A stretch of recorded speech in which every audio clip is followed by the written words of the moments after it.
సంతోషమందైన శ్రమల ఎందైనను నా స్తుతి కీర్తనకు ఆధారము నీవే.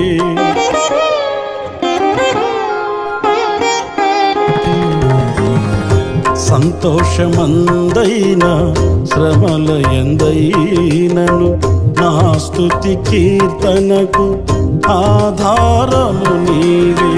నిత్యమైన మహిమలో నన్ను నిలుపుటకు శుద్ధ సువర్ణముగా నన్ను మార్చుచున్నావు. నిత్యమైన మహిమలో నన్ను నిలుపుటకు శుద్ధ సువర్ణముగా నన్ను మార్చుచున్నావు. ఆరాధ్యుడా యేసయ్యా, నీతో నా అనుబంధం మాధుర్య